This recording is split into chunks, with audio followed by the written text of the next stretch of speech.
Where are we today in the camper van?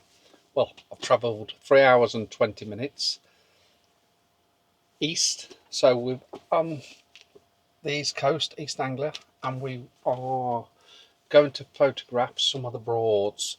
Now, what areas we're going to photograph, I'm not sure. So we're meeting in location, meeting Dave Peck and Paul W. Baker this time, and we have a day and a half of photography, probably windmills. I think we've got windmills on the cards, maybe a bit of seascape, fine art stuff as well, but we'll just see how it goes, see what the weather presents, etc. So we're a little bit flexible. I don't know this area very well at all.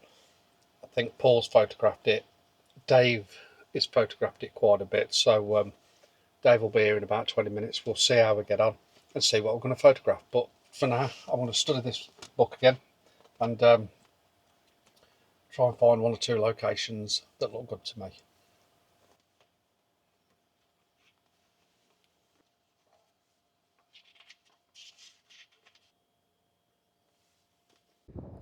So the plan is to go and shoot Brograve, a windmill, in a little while, but we're going to head out probably 2 hours before sunset because there's a bit of a walk, so we're going to take us time because we're with Paul and myself at Struggle to Walk, and Dave, and then Mr.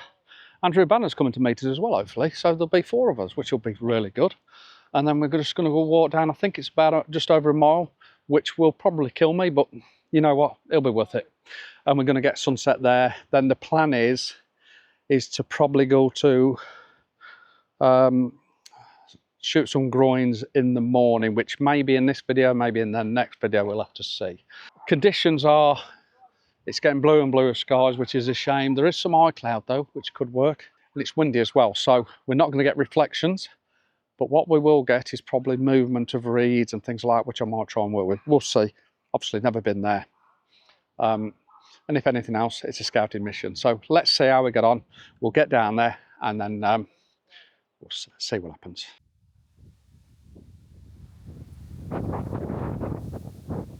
So we've all come down to the mill.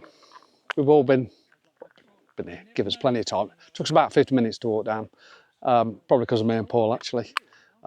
Maybe 30-minute walk for everybody else, but 50 minutes for us. And now we've got to get back. But we've had some nice light this last half an hour. We've had some nice bit of light. I mean, behind us, just here, is amazing. We've been trying to work these, there's little areas where you can walk through the reed area and get right on the edge of the water and get some shots. It's very challenging. We've all getting similar shots, but we've also all tried to put our own little spin on it, using long exposures, trying to incorporate the grasses, trying to eliminate the grass in the foreground. Again, walking up and down, picking I think there's 4 areas where you can sort of get through, where people are, I would assume photographers actually, have made their way through. And when you get to them, you can see the reason why they've got through in them areas, because they work quite well. Whether my images have worked, I don't know. But I'll show you them now, and then you'll probably see me in the morning.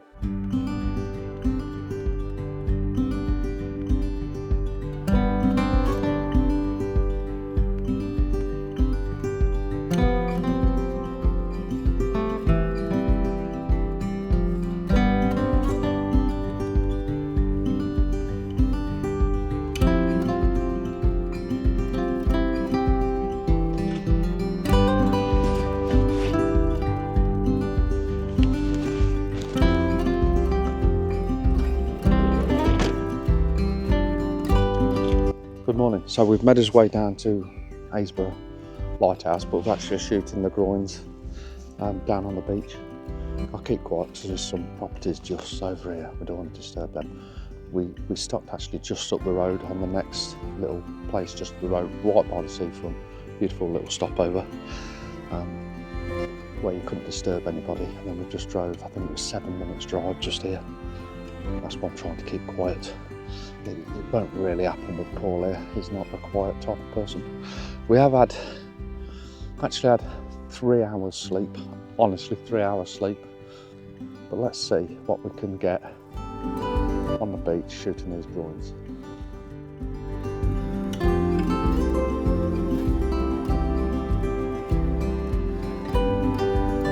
we've made it down onto the beach. One thing that's gonna be difficult is choosing actually what to shoot, because it's very sort of messy and you want to separate things. I think what I'm going to do is, we've walked past a good bit of it. I do like that bit down there, but it's messy. The other problem we got is, a little problem is, I don't know whether you're going to see it on here actually, but we've got a boat out here somewhere. But that should easily be removed as long as it's not intersecting with any of the uprights or anything like that. So it's just about picking the subject, because these posts literally run all the way down here by the look of it. I was even looking at the posts running out, but they're so messy, they're interlocking with each other, so I don't think they would work particularly well. There's a little bit here that's collapsed that I quite like the look of, but I think the best thing to do is start getting the camera out and just having a look at little sections. You've almost going to be shooting sort of square onto it, I think. And then the last thing we've got to worry about is actually getting cut off. That's the main thing.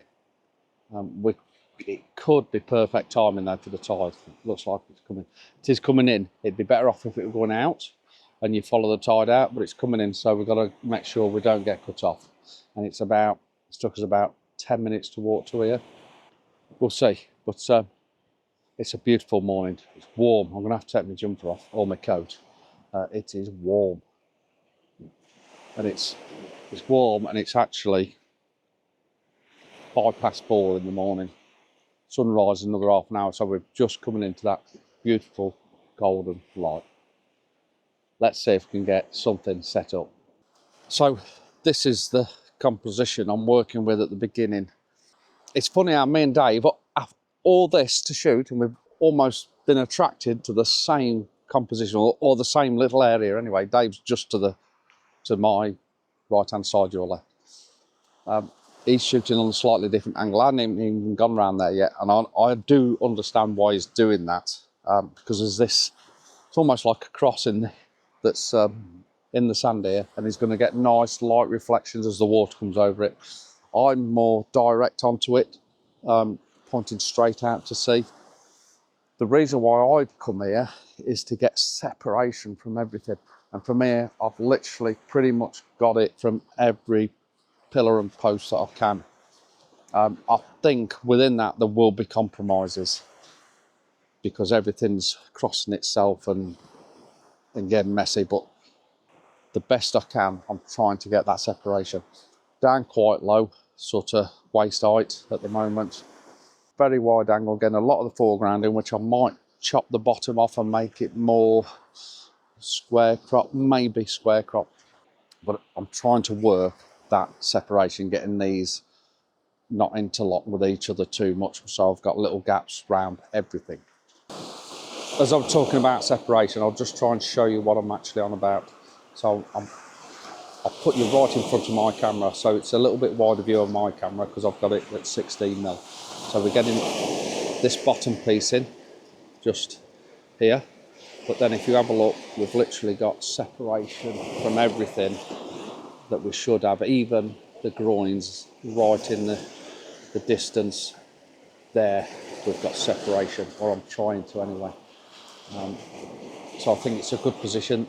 What I don't like about it is we literally are square on. I'd rather be at a slight angle so we get that nice side light when the sun rises. So maybe I can move around to where Dave is and point at a different direction. We'll see. But I think we'll struggle with separation then. But we'll try and single things out. I might even then get the longer lens on and try and focus on a smaller section of the area rather than a wider angle. But we'll see. What a beautiful morning. I am loving this.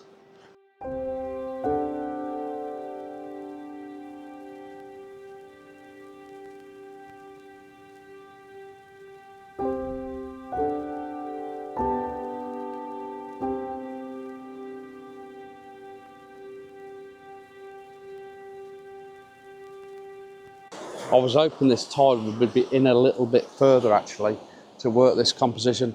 I have been shooting just down there, and been trying to shoot at 2 different shutter speeds. One to get the draw of the water, it runs out, so a slightly longer shutter speed, about a second, 2 seconds, and then another quicker shutter speed to get the splash of the water coming over some of the rocks. It's not a rough, it's quite a calm morning. So I've gone wide angle to make that splash look bigger than what it actually is. But at the moment, I'm risking it because the water lapping around my tripod, but I've gone for a 2-minute exposure just because the water's actually not where I want it to be. So I'm just thought I'll go right close, try and get 2 minutes. Hopefully the tripod doesn't move. I've got to be honest with you, I think it's going to. And the exposure's going to change as that sun rises as well. But watching the sunrise on a beach, early morning, no one else here, it's brilliant. It's absolutely brilliant. What I would say is probably, I think we've got about 15 minutes after the sun rises where the light's probably going to be too harsh. We get some lovely side light on some of these wooden structures. That's what I like, that nice golden side light.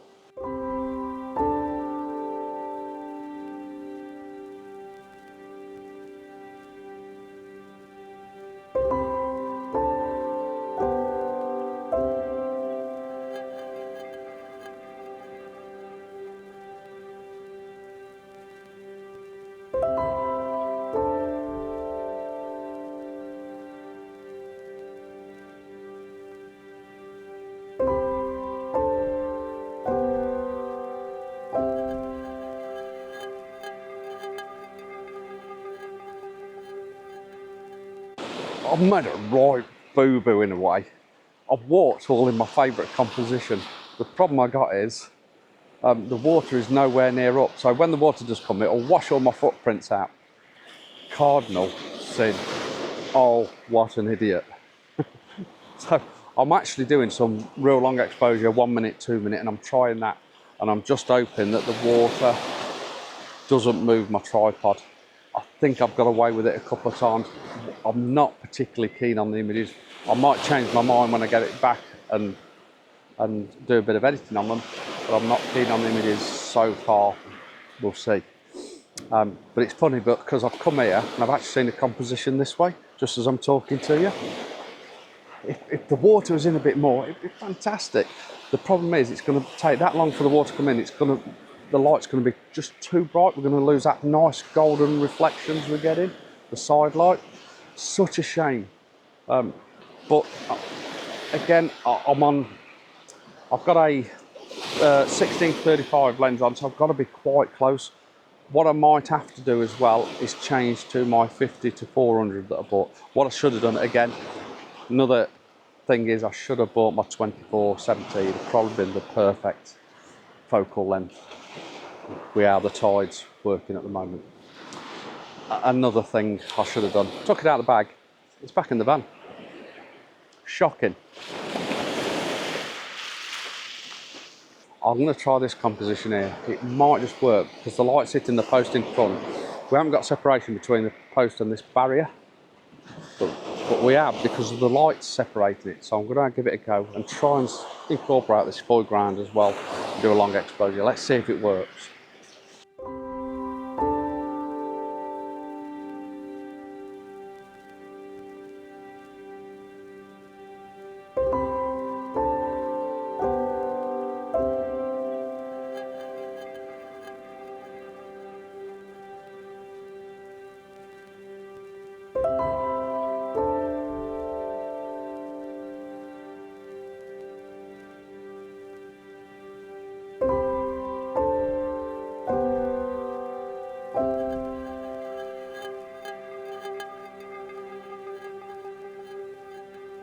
So now we've lost that nice golden light and the light now is really harsh and the water still hasn't come beyond these groins here.